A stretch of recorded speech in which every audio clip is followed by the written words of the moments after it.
चलिए रुक कर लेते हैं आज के मुद्दे का। आज के जो 3 सवाल हैं, सबसे महत्वपूर्ण आज की पहली खबर का रुख करते हैं। अहमदाबाद फ्लाइट क्रैश जिसने हर किसी को झकझोर कर रख दिया। इस हादसे में 250 से ज्यादा लोगों की जान चली गई, कई लोगों के घर की खुशियां छिन गई। यह हादसा इतना भयानक था कि फ्लाइट में सफर करने वालों में खौफ भर गया, क्योंकि किसी ने सोचा नहीं था कि ड्रीम लाइनर जैसा सुरक्षित विमान इतने बड़े हादसे का शिकार होगा।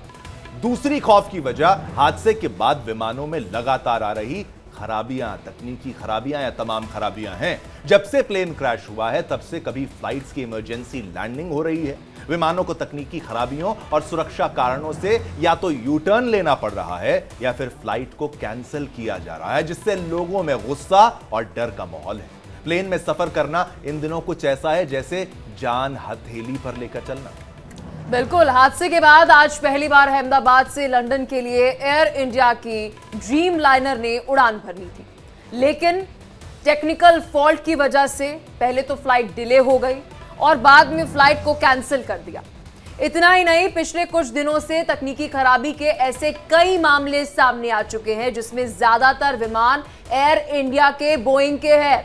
अब दिल्ली से रांची तक बोइंग की फ्लाइट की उड़ान के कुछ देर बाद ही दिल्ली में डाइवर्ट कर इमरजेंसी लैंड किया गया, तो हांगकांग दिल्ली जा रही ड्रीमलाइनर फ्लाइट भी वापस लौट गई और लखनऊ एयरपोर्ट में तो लैंडिंग के वक्त विमान चिंगारी और धुआं निकलने से चीख पुकार तक मच गई। हालांकि समय रहते आग को बुझा लिया गया। कहीं विमान में बम की धमकी मिल रही है, कहीं टेक्निकल फॉल्ट हो रहा है। आखिर ये सब हो क्या रहा है? तो एक तरफ हादसा, दूसरी तरफ एक के बाद एक इमरजेंसी लैंडिंग। एयरलाइंस की सुरक्षा पर अब सवाल खड़े हो रहे हैं। एयर इंडिया का बोइंग तो सवालों के घेरे में ही है, लेकिन अब दूसरे एयरलाइंस के विमानों की मेंटेनेंस भी सवालों के घेरे में है। उड़ान से पहले विमान की ठीक से जांच क्यों नहीं की जाती? हादसे के बाद ही आखिर क्यों एयरलाइंस कंपनियां जागती हैं? विमानों का मेंटेनेंस ठीक से नहीं हो पा रहा है, इसलिए टेक्निकल फॉल्ट सामने आ रहे हैं। Give us a good food, hot हम लोग को इडली सांभर नाश्ता दिया, वो बहुत ड्राई फ्रूट्स भी दिया, चाय कॉफी भी दिया, पानी भी, सब दे give all services to us. सुबह में निकले थे बखरा बारिश में, यहाँ पहला मैसेज आया हमारे में कि आपका प्लेन लेट है, 3 बजे उपड़ेगा। वहाँ यहाँ आ गए, अंदर बेबी को एंटर कर दी, चेकिंग चालू हुआ, फिर बोलता है कि कैंसिल हुआ। सुबह अभी 1:30 बजे की फ्लाइट थी, 1:15 बजे का डिपार्चर था और इधर आने के बाद पता चला कि 3 बजे का है, प्लेन डिले हुआ है। अभी बता रहे कि कैंसिल हुआ है, कल सुबह 11:40 पे फाइन कंफर्म है। और इसी के साथ खड़े होते हैं 3 महत्वपूर्ण सवाल। पहला सवाल, फ्लाइट कैंसिल, विमानों की इमरजेंसी लैंडिंग की वजह है क्या? यह पहला सवाल। बिल्कुल। और दूसरा सवाल, क्या विमान कंपनियां मेंटेनेंस में लापरवाही बरत रही हैं? और तीसरा सवाल, क्या उड़ान से पहले विमानों की ठीक से जांच नहीं हो रही है क्या? ये वो तमाम सवाल हैं जो देश की जनता के मन में है। ये तमाम वो सवाल हैं जो देश जानना चाहता है, समझना चाहता है कि आखिर हो क्या रहा है। एक के बाद एक फ्लाइट, कभी किसी फ्लाइट में टेक्निकल फॉल्ट आ जाता है, उसे लैंड करना पड़ता है, कभी इमरजेंसी लैंडिंग में लैंड करना पड़ता है, कभी फ्लाइट को रद्द करना पड़ता है। और इसी पर बातचीत करने के लिए हमारे साथ 3 खास मेहमान जो है वो जुड़े हैं। हमारे साथ ग्रुप कैप्टन यूके देवनाथ जी हैं, एविएशन एक्सपर्ट हैं। हमारे साथ जेपी सिंह जी हैं, एविएशन एक्सपर्ट हैं। और हमारे साथ डॉक्टर वंदना सिंह हैं, एविएशन एक्सपर्ट हैं। आप सभी का इंडिया डेली में बेहद स्वागत है। लेकिन यूके देवनाथ जी, पहला सवाल आपसे ही होगा जो देश की जनता के मन में है और देश की जनता जानना और समझना चाहती है कि भाई अचानक ऐसा क्या हो गया कि एक के बाद एक जो फॉल्ट हैं वो फ्लाइट्स में निकल कर आ रहे हैं, और एक ही कंपनियों में नहीं, अब तो अलग अलग कंपनियों में भी निकल कर आ रहे हैं। आशीष जी, सबसे पहले तो आपके चैनल का धन्यवाद। मैं दर्शकों को आपके चैनल के माध्यम से बताना चाहता हूं कि एविएशन आज भी बहुत सेफ है सड़क यात्रा के बनिस्बत। दूसरी बात है कि भारत सरकार, डीजीसीए, और सबसे बड़ी बात है कि एयरपोर्ट अथॉरिटी ऑफ इंडिया सारे कदम ले रही है कि जो एयरक्राफ्ट एयरलाइंस हैं वो सारे चेक्स एंड बैलेंसेस को ठीक तरह से लागू करें। मैं दर्शकों को बताना चाहता हूं कि सबसे बड़ा स्टेक होल्डर इसमें तो पैसेंजर्स हैं ही, लेकिन जिस कंपनी ने अपने जहाज बनाए हैं, चाहे वो बोइंग हो, चाहे वो एयरबस हो, कोई भी दूसरी कंपनी हो, उन्होंने भी दुनिया भर में अपने हाईली क्वालिफाइड स्टाफ को बिठा रखा है, जिसका जिम्मेवारी ये है कि उनकी कंपनी के प्रोडक्ट के नाम पर कोई धब्बा ना लगे। हम याद करना चाहेंगे कि एक एक कंपनी के भविष्य का जो सप्लाई ऑर्डर लाइन है, बोइंग का ड्रीम लाइनर 787 जो बोइंग का है, इसके 400 सप्लाई ऑर्डर जो हैं वो कंफर्म्ड हैं और आने वाले समय में 2000 और सप्लाई ऑर्डर मिलने लेकिन वाले देवनाथ हैं। जी, मुझे अब लगता है कि सप्लाई ऑर्डर, सप्लाई चेन, उस सब पर असर पड़ेगा। देवनाथ जी, ये हम नहीं कह रहे कि सेफेस्ट मोड ऑफ ट्रांसपोर्टेशन है कि नहीं, बिल्कुल सेफेस्ट भी है, फास्टेस्ट भी है, एक्सपेंसिव भी, वो तमाम चीजें हमें यहां पर समझनी होगी। हमारा मुख्यतः ये प्रश्न है, आजकल इतनी टेक्निकल फॉल्ट्स अगर आ रही हैं, वो या तो रिपोर्ट ज्यादा हो रही हैं, ये एक पहलू हो सकता है, दूसरा पहलू ये हो सकता है क्या वहां पर उसकी मेंटेनेंस में क्या कुछ कंपनीज इन्वॉल्व हैं। विसल ब्लोअर्स जिस तरीके से बोइंग की बात कर रहे हैं, उनकी मैन पावर शॉर्टेज की बात कर रहे हैं, उनके सीईओ की सैलरी की अगर आपने बात की, उनको अगर वहां पॉलिटिशियंस के सामने खड़ा होना पड़ता है तो वो जवाब देते हैं कि अपनी सैलरी तो 45% उन्होंने बढ़ाई है, लेकिन वहां पर जो छटनियां हो रही है, क्वालिटी चेक्स में वो कमी आ रही है, डोर्स को लेकर जो सवाल उठाए जा रहे हैं, ये सवाल थोड़े से डराते हैं, कुछ हमसे छुपाया तो नहीं जा रहा है। देवनाथ जी देखिए, वेस्टर्न सिस्टम या किसी भी मल्टीनेशनल में हम में से सब लोग काम कर चुके हैं। उनका कॉन्सेप्ट बहुत क्लियर है कि जो हाईएस्ट पोस्ट है सीईओ, वो ऐसा व्यक्ति है जो कि शायद 1000 तो क्या 10,000 लोगों में से छठ के सीईओ बना है। ये कॉन्सेप्ट इंडिया में भी आस्ते आस्ते आ रहा है। दूसरी बात है, वेस्टर्न कॉन्सेप्ट ये है कि आज का जो सीईओ है वो तय करता है कि कंपनी 10 साल या 20 साल के बाद कहां पर होगी। क्या वो आज से 10 साल के बाद 10% डाउन होगी या वो आज से 20 साल के बाद 20% अप होगी। ये कॉम्पिटिटिव का जमाना है, तो एक खास ट्रेड सारे सीईओज में होता है। बिल्कुल। डॉक्टर वंदना सिंह से यूके देवनाथ जी एक सवाल लेंगे। मैम, आपकी एक्सपर्टीज है एविएशन में और आपने ऑब्जर्व किया होगा कि किस तरीके की इग्नोरेंस जो है वो होती है।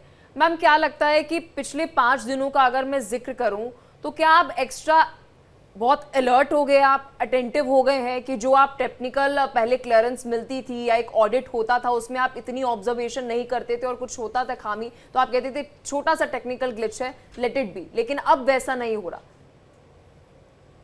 Thank you for having me on your channel. शुक्रिया आपका। पहले तो मैं ये कहना चाहूँगी कि this is human psychology. There has been a tragic accident as we all know, जिसका प्रोब अभी जारी हुआ है and we expect preliminary report in a months time and a final report in 3 months time. तो आप ये देखिए that human psyche is as such that पहले तो फियर फैक्टर होगा। Fear factor comes a bit in entire A to Z, whether it's maintenance staff, whether it is engineering staff, whether it is crew, whether passenger में तो panic है ही. So obviously the checks and balances have to be in place, and there will be a bit of over cautiousness. This is expected. But the main thing that I want to clarify here is that a lot of notices from DGCA, from the Directorate General Civil Aviation were given on 3rd June, on 5th June to Air India, and I repeat, Air India, highlighting lapses in airworthiness and maintenance of several aircrafts, including expired emergency equipment and faulty seatbelt assemblies. बार-बार हम लोग ये सुने जा रहे थे कि क्या सेफ्टी प्रोटोकॉल्स इग्नोर हो रही हैं, क्या इनएडिक्वेट मेंटेनेंस है, क्यों ब्रोकन सीट्स है।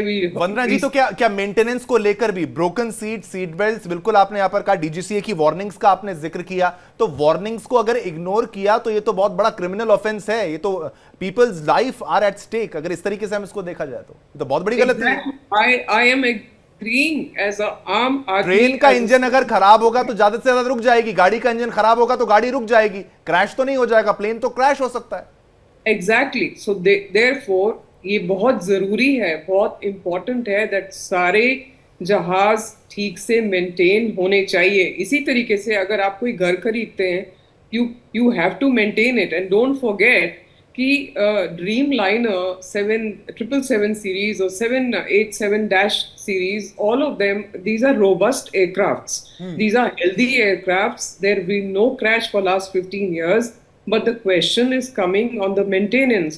Question is coming on maybe faulty spare parts or maybe third party suppliers. A lot of लेकिन उसका questions 787 का ना क्रैश होने का रिकॉर्ड तो बिल्कुल यहाँ पर खराब हो गया। पहले बहुत सारे फॉल्ट्स जो हैं आशीष वो दिखते थे। जेपी सिंह जी से ले लेते हैं। जेपी सिंह जी से सवाल लेना इसलिए जरूरी है कि मेंटेनेंस की जिम्मेदारी जेपी सिंह जी किसकी होती है और मेंटेनेंस हो इस पर निगरानी रखने की जिम्मेदारी किसकी होती है, और अगर मेंटेनेंस में खराबी थी तो कार्रवाई क्यों नहीं हुई, इसकी जिम्मेदारी और जवाबदेही किसकी होगी? देखिए जी, मेंटेनेंस की रिस्पॉन्सिबिलिटी डेफिनेटली कंपनी की है, पर ये ओवरसाइट डीजीसीए की है, because they are the regulators. उन्होंने ये इंश्योर करना है कि जो रेगुलेटरी रिक्वायरमेंट्स हैं they are met with as given by the manufacturer, as given by the engine people. So all these are put into a written form and they exist as standard operating procedures and everything else.